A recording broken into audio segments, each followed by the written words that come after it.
Oke, aku start dari IHSG seperti biasa.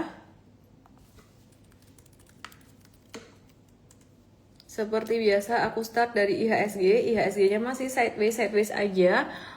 Kenapa saya selalu start dari IHSG? Karena yang paling ditanyain lah, seringkali jadi barometer, seringkali jadi kompasnya banyak orang. Meskipun buat saya IHSG tidak lagi menjadi kompas, dan ini selalu aku bahas terus setiap hari, tiap kali ngomong IHSG ya aku bahas, karena orang mau tahu.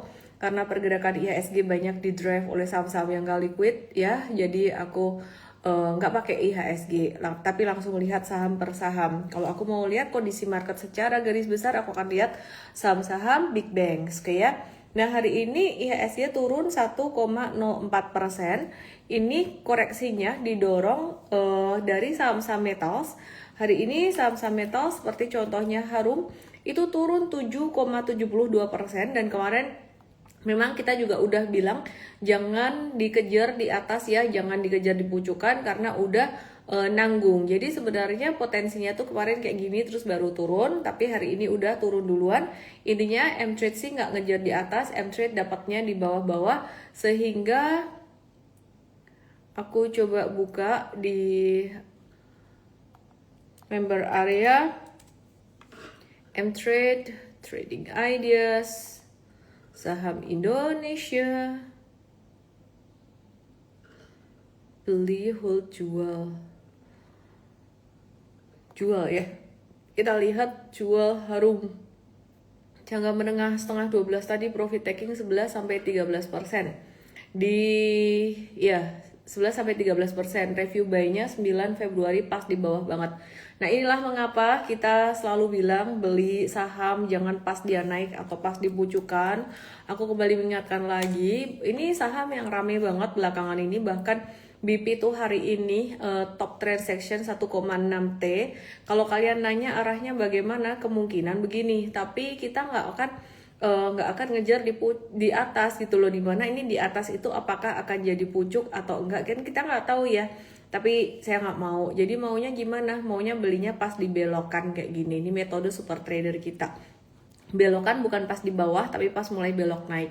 Oke, kita lanjutkan. Yang bikin turun market hari ini juga ada saham Antam, turun 2,91%, sementara itu M-Trade masih hold buat jangka menengah, dan kita masih melihat koreksi saham Antam per hari ini turun 2,91%. Ini adalah normal correction dengan volume transaksi yang tidak terlalu besar, dan kalau besok turun lagi sampai 4110 atau 4120, justru kita akan pakai ini, manfaatkan untuk masuk untuk jangka pendek gitu ya. Terus kemudian Inco, kita lihat Inco ya.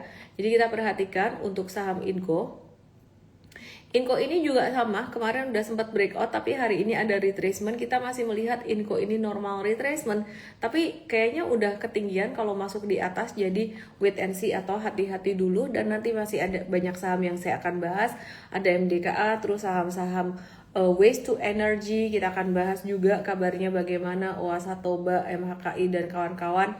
Terus saham-saham Papa PP yang hari ini lanjut turun, perlu dibahas nggak sih? Kalau aku merasa nggak perlu ya, tapi kenyataannya masih banyak yang nanya. Demikian pula dengan saham-saham dari Pak Hapsoro, grup Pak Hapsoro seperti Raja dan juga Ratu. Dimana Raja dan Ratu turunnya juga lumayan, nanti kita akan coba bahas. Terus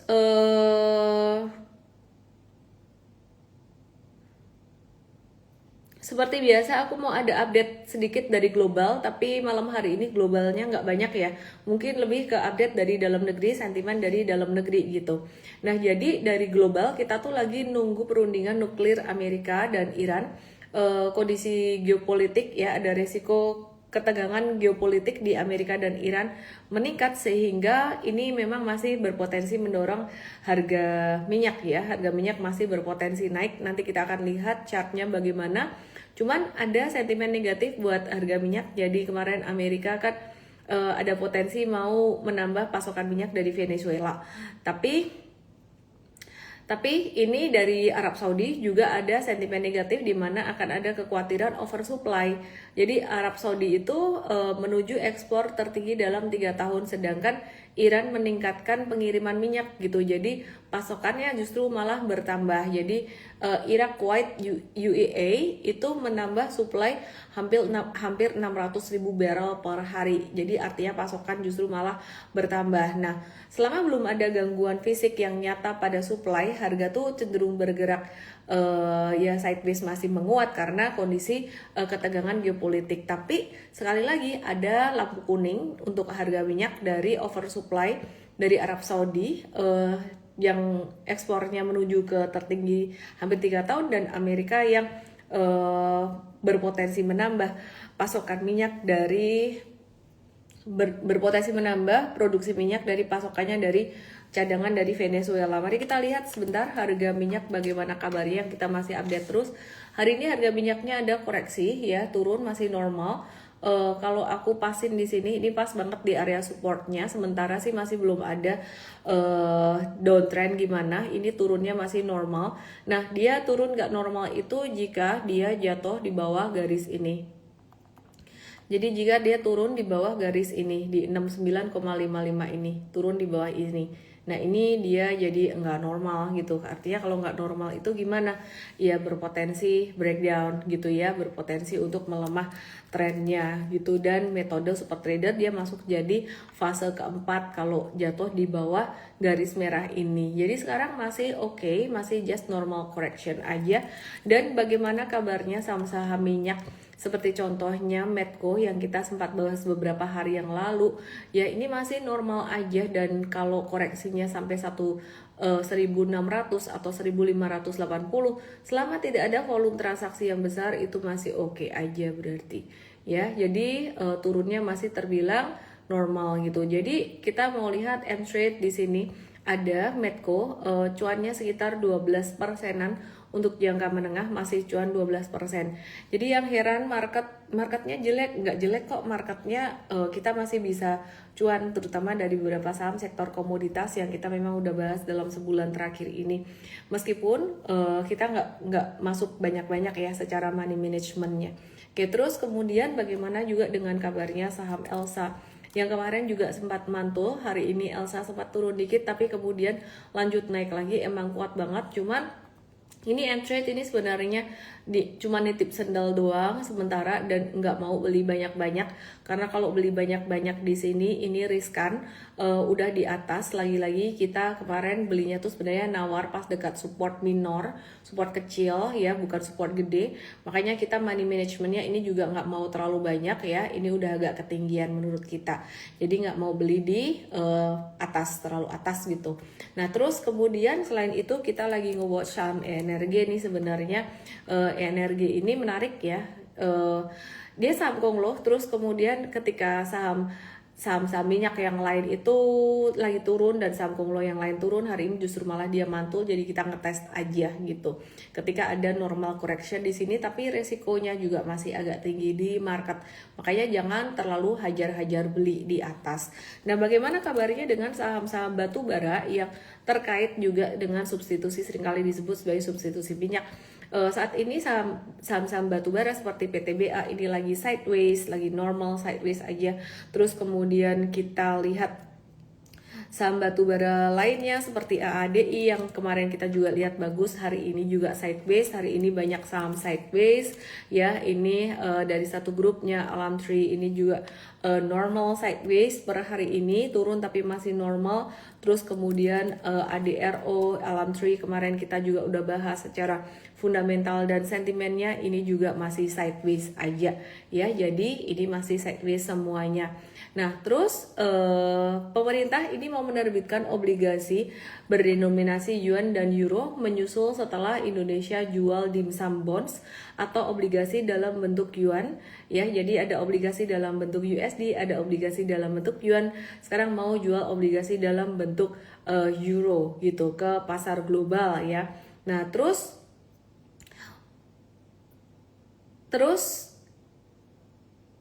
kita mau bahas tentang waste to energy, tapi ada sedikit berita tentang Indonesia tuh kena tarif impor panel surya 104%, tapi kalau ke pasar saham nggak terlalu ngefek ya. Itu Amerika ada kasih tarif impor panel surya, Indonesia 104%. Jadi kalau di luar dijual di US bakalan jadi jauh lebih mahal. Yang terdampak kalau emitennya J-Sky, tapi J-Sky ini agak kurang liquid gitu. Jadi kita nggak ada kaitannya secara langsung lah dengan portfolio kami ya, terutama di M-Trade itu nggak ngefek gitu. Aku nggak tahu ada yang punya nggak kalian. Terus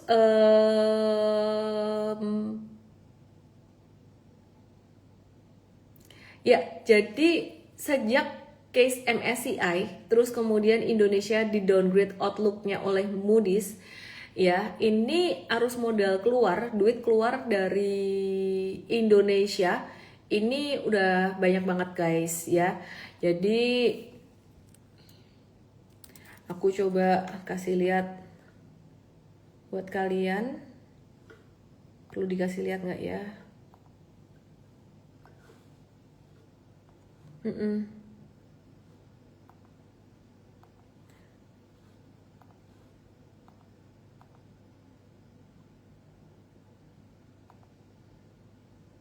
Nah, ini dia nih.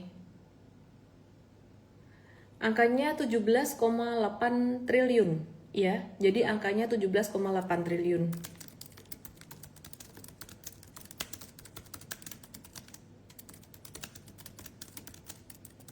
Oke. Sebabnya apa sih? Penyebabnya apa sih selain karena downgrade selain karena case MSCI, penyebabnya ini aku kasih lihat kalian aja ya, biar kalian yang baca sendiri ya. Ini sumbernya dari Gisdor Bank Indonesia. Ini IGOI-nya LPEM FEBUI, so not me.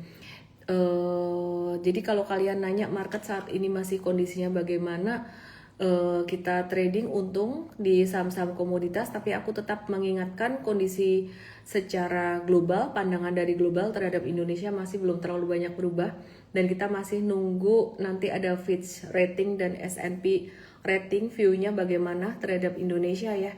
Jadi ada potensi ikut-ikut Moody's gitu, turunin, mungkin yang diturunin outlook-nya, karena kemarin abis MSCI mengeluarkan kebijakan tersebut, kemudian FTSE ikut-ikutan. Nah, jadi nanti ke depan kita masih mengantisipasi Fitch rating dan S&P rating, lembaga pemeringkat global mungkin bisa ikutan Moody's. Penyebabnya apa? Penyebabnya kamu baca sendiri, tadi aku udah share. Nggak enak mau ngomongnya. Kan bukan saya yang ngomong, saya cuman membaca aja apa yang ada di market. Oke, besok hari Jumat guys. Besok hari Jumat, artinya apa? Jumat mau weekend, iya sih. Cut off rebalancing di penutupan besok 27 Februari, cut off rebalancing MSCI. Yang keluar dari standard index list ada Indofood, yang keluar dari, tapi Indofood masuk ke small cap, sedih ya, Indofood masuk ke small cap itu. Terus kemudian definisi sekarang big cap small capnya tuh aneh gitu loh, yang likuiditasnya kecil-kecil, perusahaan ini bisa masuk ke standard cap dan masih bertahan, Indofood turun ya. Jadi kalau cuma dilihat dari transaksinya aja sih memang ya masuk di small cap.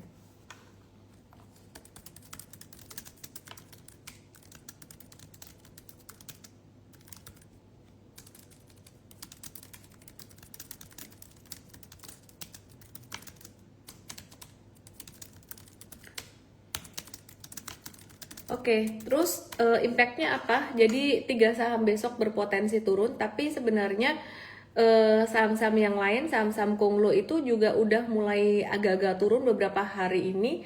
Kenapa? Salah satunya juga karena cut off rebalancing besok di hari Jumat sore itu ya. Jadi ada potensi terdampak di situ. Jadi mungkin beberapa pihak memilih untuk mengamankan diri gitu, mengamankan modal gitu. Jadi saham yang sebelumnya diproyeksikan naik kelas MSCI, tapi bisa jadi gagal karena isu transparansi dan kepemilikan saham di Bursa Efek Indonesia. Jadi bumi potensial upgrade small cap ke standar global itu jadi gagal naik di Februari ini ya. Terus Petro ya karena aturan dari MSCI nggak ngebolehin adanya upgrade atau saham baru masuk gitu. Terus Petro juga yang tadinya potensial upgrade small cap ke standar global, Pani potensial penghuni baru standar global, dan Bufa juga potensial penghuni baru small cap, nggak jadi masuk ke MSCI gitu kan ya. Nah jadi meskipun rebalancing kali ini hanya ada saham keluar, maka skenario yang potensi terjadi besok tuh adalah capital outflow gitu. Jadi tidak hanya pada Indofood Access Cleo, tapi mungkin juga bisa pada saham-saham lainnya. Dan udah terantisipasi beberapa hari terakhir ini sebenarnya. Gitu ya. Oke, terus sekarang kita bahas tentang saham-saham yang terkait dengan proyek Waste to Energy atau WTE. Loh katanya Toba nggak ikutan proyeknya. Nggak ikutan proyeknya sih, pemenang tender proyeknya tuh nanti ada kemungkinan mereka akan bekerja sama dengan emiten-emiten ini ya. Jadi mungkin salah satunya dengan Toba juga gitu. Jadi kalau pihak asing yang menang tender itu diwajibkan menggandeng mitra dalam negeri. Artinya peluang besar buat emiten yang ada di Bursa Efek Indonesia buat masuk ke dalam proyek WTE tersebut gitu.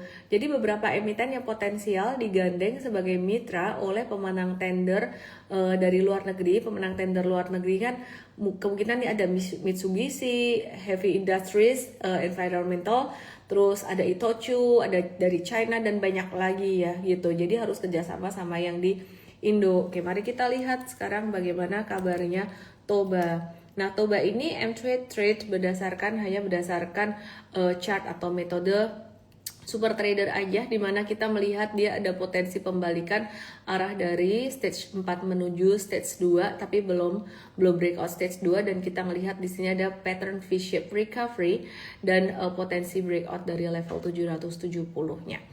Oke, terus kemudian selain saham Toba, kita melihat ada saham Oasa ya. Kita lihat dari saham Oasa ini. Saham Oasa ini teman-teman perhatikan di sini. Ini M-Trade ada review buy beberapa hari yang lalu di 11 Februari. Sekarang sebenarnya dia sudah memasuki anak tangga kedua. Ini anak tangga pertama, ini anak tangga keduanya. Boleh buy atau enggak sih? Beritanya lagi santer. Sekali lagi kita tidak pakai berita. Jangka pendek kita di 11 Februari, jangka menengah. Jangka pendeknya waktu itu kita sudah sempat profit taking untuk Oasa. Jadi sekarang sisa jangka menengahnya doang. Ya, jadi 6-11% kapan hari profit takingnya. Boleh buy, nggak spekulatif banget kalau buy di area sekarang. Lebih bagus tuh buy dekat area 406, tapi syaratnya turunnya nggak boleh ada volume. Kalau mau buy sekitaran 420 atau 406 tuh nggak boleh ada volume turunnya. Nah, jadi antara buy di situ atau buy breakout. Lebih bagus sih kalau misalkan turun sampai 406 di situ atau 420-annya. Kira-kira seperti itu ya. Jadi buat saham-saham waste to energy, mungkin kalian juga penasaran dengan MHKI. Jadi Toba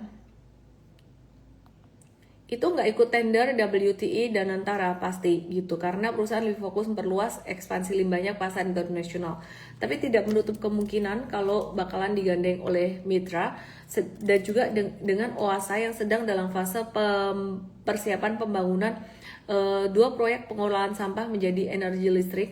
Terus kemudian ada MHKI juga, meskipun belum mengoperasikan fasilitas listrik berbasis sampah, posisi MHKI ini cukup krusial karena berada di bisnis pengumpulan dan pengolahan awal limbah. Ini cuman kita masukin watchlist dulu aja. Nah, yang terakhir yang rame banget itu sebenarnya BP ya, IMPC IMPC lain lagi ya nanti ya. BP ini mengembangkan bisnis proyek WTE atau Waste to Energy dengan nilai investasinya sekitar 5-5,88 triliunan. Nah, saat ini proyeknya sudah masuk tahap akhir nih, dan ditargetkan beroperasi pada tahun 2026, dan kabarnya ya Grup Bakri katanya masuk ke sini, tapi sekali lagi jangan trade by news. Memang secara pattern dia, secara metode super trader dia yang paling kencang naiknya, cuman lebih baik guys tunggu saat retracement. Aku cuma mau bilang saham ini bentuknya mungkin bisa kayak gini. Waduh, FOMO nggak sih kalian kalau lihat pattern kayak gini? Buat yang udah pengalaman di market ngelihat kayak gini nggak akan FOMO ya. Aduh, tapi nanti jadi nggak dapat duitnya ya. Ngapain harus banget dapat duit dari saham yang udah naik tinggi. Alangkah baiknya kalau misalkan dia ada normal retracement. Tapi ini volumenya lagi naik banget, nanti nggak dikasih retracement, boleh nggak aku ngetes beli dikit, titip sendal beli dikit aja nih? Ya nggak masalah, kamu mau beli dikit di sini nanti dapat percentage cuan dikit-dikit nggak apa-apa, tapi asal jangan kecanduan atau jadi ke apa ya, jadi addiction, jadi dopaminnya kamu itu sebentar aku gambar segitiga, mana sih triangle kok nggak ada ya, oh ini. Jadi kamu tuh jadi kepengaruh kebawa dopamin, nanti money managementmu kebalik, kamu beli dikit di bawah, terus kemudian di atas makin serakah, ah tuh kan bener kan, naikkan ya udahlah nanti aku pas di atas saking gemesnya, kemarin kenapa ya beli dikit ya, nambah lagi deh di atas, beli di atas, abis tuh beli di atas kena pentung jatuh turun. Nah, jadilah nyangkut. Itu klasik banget yang dialami oleh banyak orang. Jadi saya tolong dipahami, saya bukan bilang BP ini nggak bisa naik. Justru ini kan malah digambarnya memang arahnya memang naik, potensi naik. Tapi kalau kondisi marketnya seperti ini guys, makanya tadi aku ada bahas dulu secara resiko di Indonesia bagaimana asing saat ini melihat Indonesia. Kemarin Moody's, MSCI, habis MSCI FTSE ikutan, terus habis Moody's potensi nanti ada lembaga pemeringkat lagi yang lain seperti Fitch, S&P ikutan. Kemarin FT.com juga udah ngebahas tentang ya Indonesia ya. Jadi ada banyak resiko di sini dan kalian jangan cuma ngejar di atas doang. Yang di tok yang di YT langsung aja ke Iboy aku _official. So it's beautiful but still wait for retracement. Saya nggak anti dengan saham ini, jadi tunggu aja retracementnya. Kemudian IMPC, Impact Pratama Industri Tbk, ya ini melalui anak usahanya PT Sirkular Karya Indonesia menjalin kerjasama dengan PT CCEPC buat pengembangan proyek WTE di Bali. Tapi ini chartnya yang paling nggak bagus, jadi kita nggak mau ya. Terus Sofa ini juga kayaknya nanti dulu deh gitu. Jadi ini tuh merupakan salah satu perusahaan yang masuk salah chart, Sofanya pantesan aneh, mohon maaf. Oke, ngantuk saya. Ya, ini nanti dulu deh teman-teman ya. Tetap aja nanti dulu ya. Ini dia belum memiliki aset WTE, tapi dia merupakan salah satu perusahaan yang masuk dalam peserta tender Danantara melalui konsorsium bersama Hunan Construction Engineering Group gitu. Tapi kalau udah ada berita kayak gitu bukannya bagus. Sekali lagi kita trade berdasarkan apa yang super trader katakan ya. Jadi kalau metode super trader kita ngomong wait ya kita wait gitu. Jadi pilihannya buat Sofa ini tunggu retracement, kami tunggu retracement kemungkinan sekitaran 500 ke bawah atau breakout dari 600 ini gitu ya. Nah ini menarik nih, kita punya watchlist untuk US stocks-nya udah mulai muncul di ting-tung barusan US stocks-nya. Tapi kalian yang belum belajar jangan ya, ini barusan nih dibahas dikit deh, ngintip dikit. Apaan sih ini Siwon, Clearway Energy, saham-saham energi ya. Pelit banget belinya di sini. Tapi kenyataannya saham-saham US itu kalau abis breakout nawarnya tuh bisa sampai sepelit ini, justru malah kita cuan. Bukan cuma di Indo aja kita nawar pelit. Di US tuh marketnya saham-sahamnya lagi bullish guys. Jadi beberapa bulan kemarin pada memprediksi bubble pecah, Michael Burry bubble AI pecah. Gak pecah-pecah. Nih baru aja dapat berita nih. Baru di ngomong, aku ini di forwardin sama sepupu aku, senior di saham. Senior banget. Aduh, S&P flags risk to Indonesia rating weeks after Moody's warning. Nah lo, bener kan? Baru di ngomong. Ini aku baru baca loh. Warning that servicing cost could trigger a negative rating action if interest government remains above 15% of government revenue. This follows Moody's recent downgrade of Indonesia's outlook to negative, with both agencies citing governance and fiscal concerns under Presiden Prabowo's administration. Bukan saya yang nulis nih, Bloomberg yang nulis nih, bener. Mau lihat? Aku download dulu gambarnya ya. Mau lihat? Not me yang ngomong. Kan saya kan cuma membaca pola ya. Siapa aja sih lembaga pemeringkat rating ya kan? Nih, lihat nih fresh from the oven. Lihat nih. Makanya jangan beli di pucuk. Beli di pucuk. Oke, baca nih sendiri nih. Bloomberg. Oke. Jadi belum diturunin ratingnya, tapi ada warning dari S&P Global Ratings. Oke, nangkep ya. Maka dari itu penting belajar US stocks, teman-teman yang ada di M-Trade ID Academy. Kita mengundang Anda tanggal 28 hari Sabtu jam 10 itu ada preview US M-Trade Academy buat belajar. Kalian nggak harus langsung buka akun di US kayak gitu-gitu, nggak. Sekarang di Indo pun banyak ya. Jadi saya sendiri juga buka di Indo ya. Jadi teman-teman di Indo, broker Indo banyak yang udah bisa trading US stocks. Kira-kira itu teman-teman. Oke. PBRI ngerilis laporan keuangan full year 2025 Yay, di atas 4.000 aku kasih kode promo untuk join M-Trade ID, M-Trade Indonesia dulu. Kode promonya adalah 2602, tanggalnya hari ini 2602. BBRI ngerilis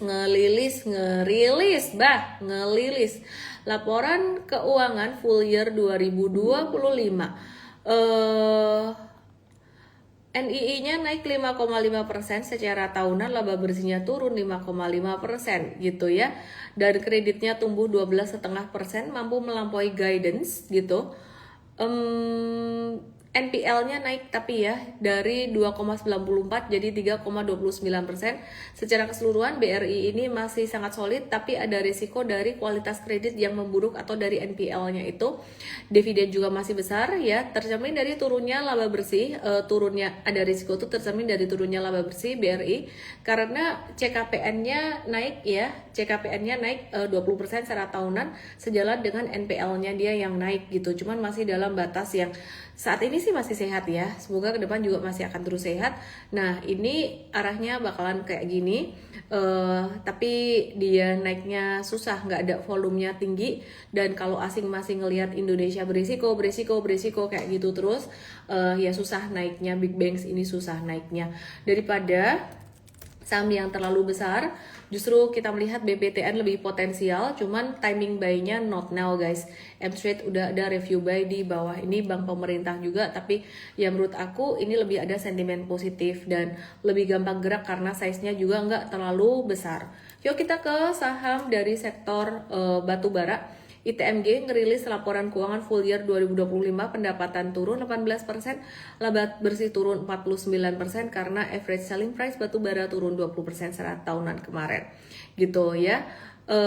Dividend yield-nya masih lumayan tinggi 2025 ini nanti mungkin sekitaran 8%-an, PTBA 8%-an, AADI juga 8%-an ya. Aku suka AADI, tapi ini M-Trade juga udah ada dari harga di bawah dari 10 November kemarin, sekarang udah cuan lumayan. Apalagi M-Fast itu kita kemarin pas kondisi heboh MSCI kita nggak sell karena konteksnya investing ya. Jadi M-Fast memang kalau dilihat secara percentage memang lebih besar cuannya daripada M-Trade gitu. Oke, terus kemudian mari kita lihat, selain meskipun M-Fast itu jarang ada broadcast yang ini namanya investing ya guys ya. Mari kita lihat, yang penting hasilnya guys. Mari kita lihat saham ASII, Astra International itu ada merencanakan buyback guys senilai 2 triliun pada 19 Januari sampai 25 Februari 2026. Jadi sebenarnya sampai kemarin, dan kemarin pas buyback itu ada kejadian MSCI, jadi naiknya lumayan cepat juga sih dia. Jadi Astra International secara tren masih sideways aja. agak kurang cepat naiknya, tapi ya aku cuman mau update aja dia ada buyback, jadi belum ada yang signifikan gimana. Auto mencetak laba pertumbuhan 8,4%. Kontribusi Auto atau anak usaha Astra International ini ke Astra hanya sekitar 5-7% aja ya, jadi nggak terlalu ngefek ke Astra. Tapi Auto ini secara harga saham sebenarnya dari jangka menengah itu lumayan, dari beberapa bulan bahkan jangka panjang cukup oke. Jadi kalian yang punya untuk investing mungkin bisa ngehold, tapi kalau yang mau trading, wait and see dulu, tunggu sekitaran mungkin 27 atau 26 lebih. Oke. Terus kemudian ada bocoran dividen dari TLKM guys.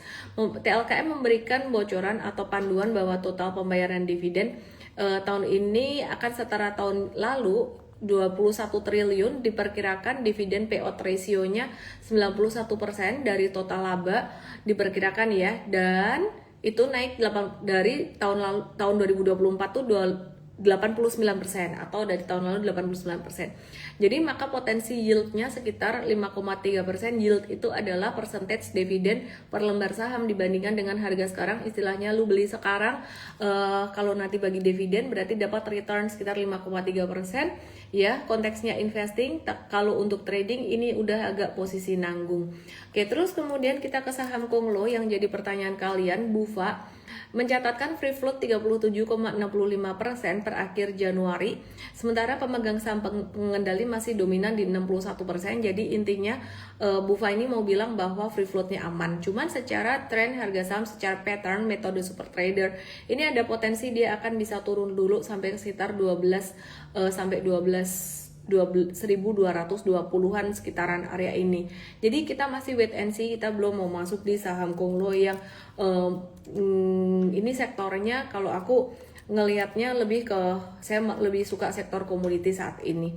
BFI Finance maksud saya, dia repositioning bisnis dan mau menerbitkan obligasi, jadi menghentikan bisnis anak usahanya di bidang fintech P2P, lending atau pinjol.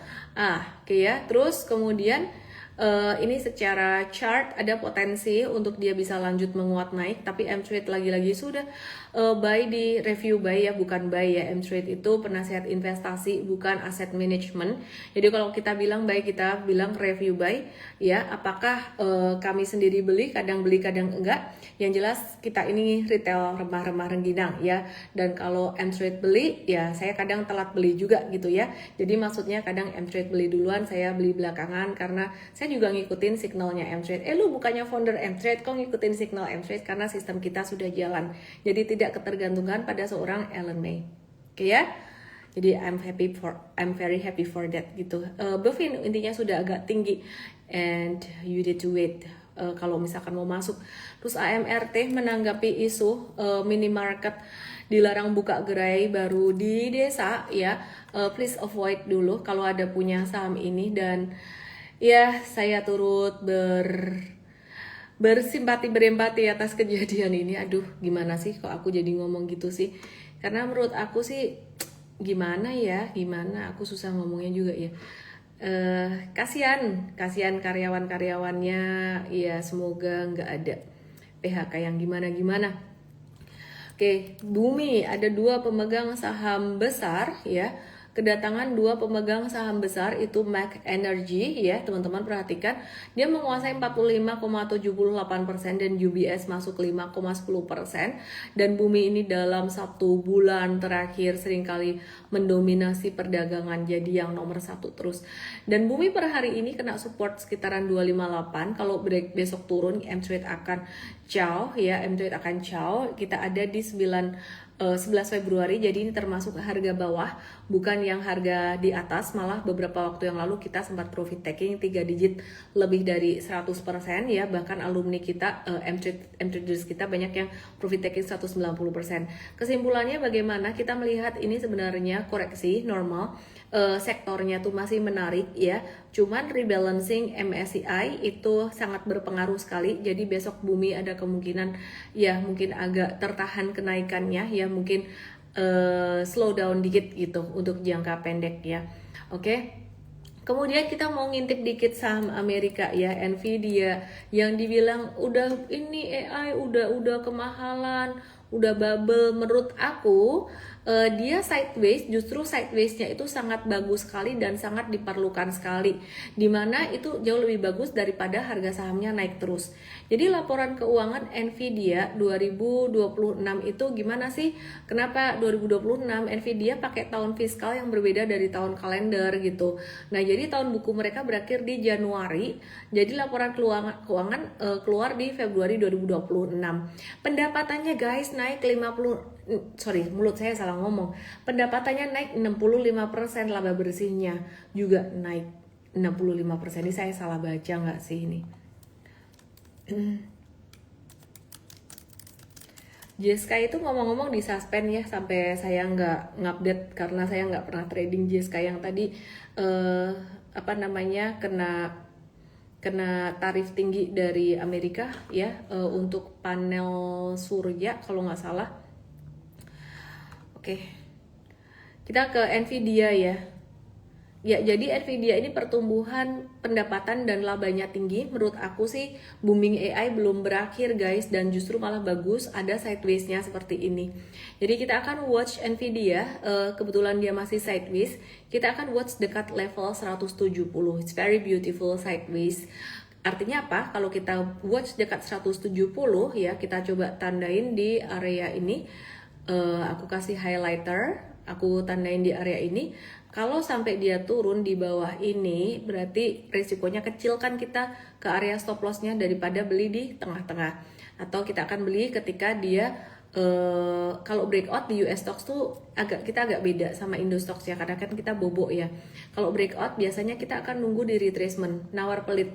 Emangnya dapat ya, sering dapat loh, M-Trade itu sering dapat gitu. Oke ya. Terus kemudian breaking news, Putin mengesahkan undang-undang penyitaan Bitcoin. Gila banget gak sih? Dampaknya apa? Dampaknya ya, jadi dampaknya ya bakalan bikin Bitcoin turun gitu, dengan transaksi harian mencapai 650 juta US dollar, setara 10,89 triliun. Aktivitas kripto itu bakalan diawasi secara ketat gitu ya. Nah, teman-teman perhatikan kalau Bitcoin gimana, saham Indo nanti aku akan bahas lagi pertanyaan-pertanyaan dari kalian. Oke, Bitcoin perhatikan di sini. Bitcoinnya masih bisa turun, semoga bisa turun sampai ke 35 ribuan. Mohon maaf yang masih punya, mohon maaf ya, bukannya saya tidak empati, tapi secara pattern memang ada kemungkinan seperti itu. Ini ketahan di 61 ini support kuat banget guys, dan kalau bisa sampai ke 30-an ribu ya puji Tuhan, syukur alhamdulillah buat yang masih punya modal atau belum punya barang. Oke ya, jadi Nvidia pendapatan naik 65%, laba naik 65%. Keren ya, perusahaan segede itu. Dia itu size-nya lebih gede daripada semua saham di Indonesia disatuin. Wow. Pendapatan dari data centernya 68% atau 193,7 miliar USD. Wow, keren ya. Oke, kita bahas saham-saham yang jadi pertanyaan kamu. Itu di sini ada link di bawah. Ya, jadi tanggal 7 Maret ini ada link untuk M-Trade Start. Kamu bisa tap link ini untuk daftar di Igoi aku ya, di Igoi aku itu gratis. Acaranya gratis tanggal 7 Maret buat kamu yang baru mulai belajar trading. Ini belajar metode aku super trader untuk yang very basic ya, untuk yang nolnya, sebelum kalian join M-Trade Academy. Buat kalian yang mau langsung join M-Trade Academy, malam hari ini viewernya tembus si Ceng. Jadi aku mau kasih kode promonya 2602. Kalau kalian belum siap join M-Trade Academy, kalian ikut M-Trade Start dulu aja gratisan yang tadi ada di link aku. Untuk join M-Trade Academy dan dapatin promo malam hari ini hanya jam 9 sampai jam 12 malam, kalian ketik 2602 di DM aku. Sedangkan yang mau ikut webinar gratis bisa DM aku juga, selain dengan cara ngeklik link di Igoi ini, Igoi Live, kamu bisa ketik EMTRADESTART. Oke, I turn on the comment. Terus waduh, Evelyn Kwan nanyanya banyak bener nih. Borongan, biasain kalau nanya satu-satu aja supaya teman-teman bisa nge-like-nya tuh objektif. Aku jadi tahu saham yang banyak ditanyain apa. Oke, tetap aku jawab BRI, BNI, ya aku singkat aja, naiknya nggak akan kenceng banget paling karena mau bagi dividen, apalagi tadi S&P, lembaga pemeringkat rating S&P mengeluarkan warning, ya mengeluarkan warning untuk Indonesia, ya jadi masih sama concernnya seperti Moody's karena ketidakpastian kebijakan dari pemerintah yang dianggap sama mereka ketidakpastian. Ini bukan saya yang ngomong, mohon maaf sekali lagi, saya hanya menyampaikan data yang tadi saya baca dari Bloomberg, oke ya. Oke, terus kemudian ADRO, ADMR tadi saya sebenarnya sudah bahas, semoga sempat nonton ya Evelyn ya. Jadi ADMR ini udah posisi agak nanggung, kita udah siap-siap untuk profit taking aja di depan kita sudah bahas. Medco juga sama, ada potensi retracement, jadi kalau mau buy tunggu dulu, kita menunggu normal retracement. Per hari ini masih oke ya. Archie juga jangan masuk dulu, kita lagi nunggu normal retracement. Antam kita juga lagi nunggu retracement, kemungkinan besok bisa dikasih turun. Jadi M-Trade udah cuan lumayan sekitar 13% di Antam, jadi wait for retracement. Kemudian cuan jangan masuk dulu ya, saham-saham Konglo ini jangan masuk dulu, situasinya masih belum oke ya. Sampai P ini cuan TPIA, kemudian Harum hari ini turun lumayan, wait and see dulu guys ya. Kalau aku bakalan watch lagi di bawah lagi, jadi ada potensi dia turun. Hari ini kita M-Trade profit taking ada belasan persen dapat, dibahas di awal tadi. Tins jangan masuk dulu, M-Trade udah mau siap-siap profit taking. Ini kita tinggal bungkus cuan, sekarang cuan 29%, keren ya.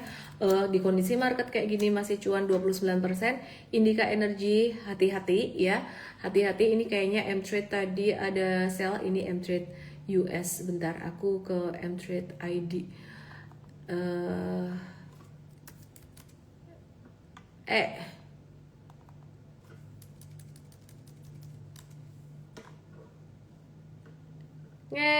Muter-muter. Trading ideas M-Trade tuh kayak gini guys. Jadi ada course-nya, kamu wajib banget nonton course-nya, nggak boleh cuma nontonin stock pick doang, karena nanti kalau kamu salah money management, rugi 5% bisa ngabisin duitmu, atau untung 5% bisa bikin kamu kaya gitu, tapi bisa ngabisin duitmu. Makanya money management harus dilihat banget. Indi tadi kita jual cut loss BEP sih, plus 2% sampai minus 2%. Jadi kita jual tadi ya, dan udah bener itu, udah ngikutin sistem. Kemudian Ratu,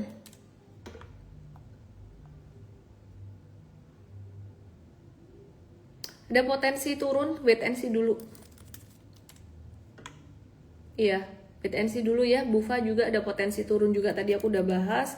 Excel ini ada potensi sedikit retracement juga. M-Trade kayaknya bakal lancau kalau besok turun. Jadi BEP karena saham yang kita baru masuk 1-2 hari ini kita bisa keluar ada cut loss dikit atau BEP gitu ya. Justru malah kita banyak cuannya tuh pas masuk di 6 atau 9 Februari abis case kemarin, abis pengumuman Moody's itu, pas masih di bawah-bawah. Bumi tadi aku udah bahas juga, kita potensi turun, potensi caw kalau besok turun lagi. Terus kemudian Dewa, kita juga potensi caw. Kita nggak ada Dewa.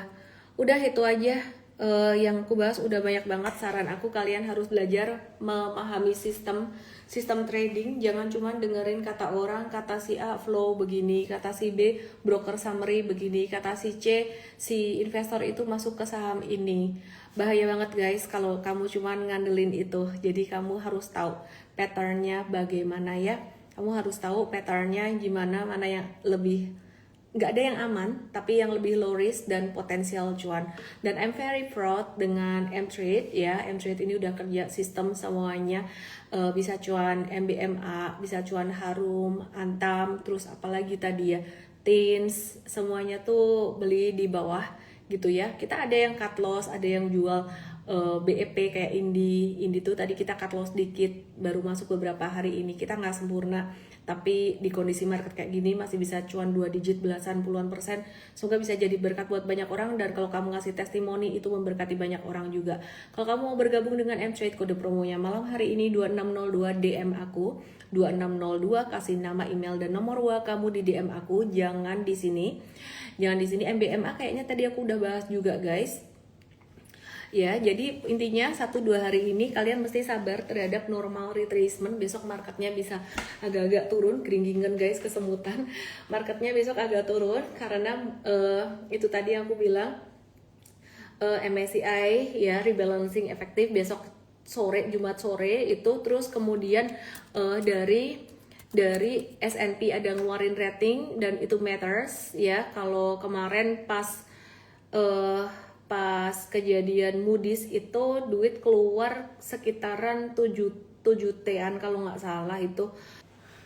Udah gitu aja ya. Bagaimana pendapat mengenai influencer wajib sertifikasi SPT di Tiongkok? Nggak ngerti lah Tiongkok, urusan Tiongkok lah, biarin aja lah. Ya udah gitu aja ya.